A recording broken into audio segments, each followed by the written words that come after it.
For a very long time, since I was a child, probably I've been fascinated by Andersen's fairy tales. They're very disturbing fairy tales in a sense. They're frightening, they're fascinating, they're complex. Sometimes they also have a moral aspect. There's this huge poetic universe. The Snow Queen was one of the Andersen fairy tales that fascinated me the most. The film is very freely inspired by it. It's not the exact story, but the young girl meets the Snow Queen. That was the aspect that fascinated me for my film. So that's how it relates to Andersen. I was intrigued by the fact that she takes the mirror and replaces it with a camera. I thought that was highly intelligent. And very inspiring as well in a sense. It says a lot about the world that we live in nowadays as well. And so I thought it was really very profound. But I encountered the actual Andersen fable very, very late on in my life. Playing an actor within films is particularly fascinating. There was something very familiar about playing this role, but at the same time, repeatedly, I've played various mysterious figures, and so I want to keep that mystery for myself as well.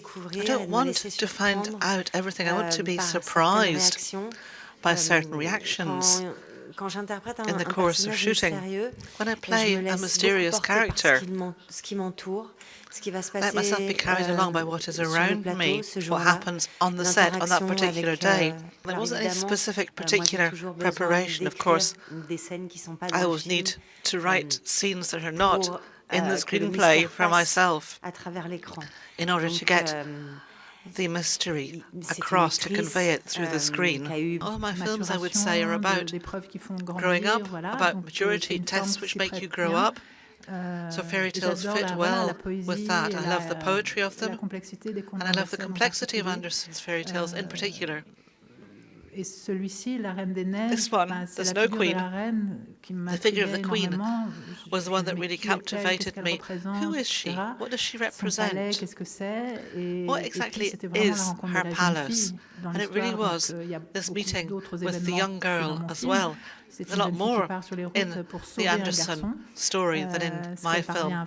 It's a young girl who sets off to save a boy, which she manages to do, and she meets the Queen at the end. It's a figure of knowledge and of power, attractive yet terrifying. So I found that very compelling as a starting point. For once it was actually a girl who set off on a journey and on a struggle. I rediscovered the Snow Queen through Lucile's film. It's very different from a format that's made for children. There's a lot of violence in the film as well.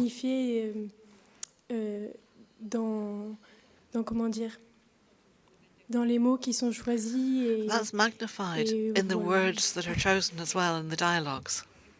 I grew up with the Snow Queen. I was very much surprised that a French know this fairy tale, because I think in France it is not so much known, but it was the most, I would say, most creepy fairy tale that I read when I was young.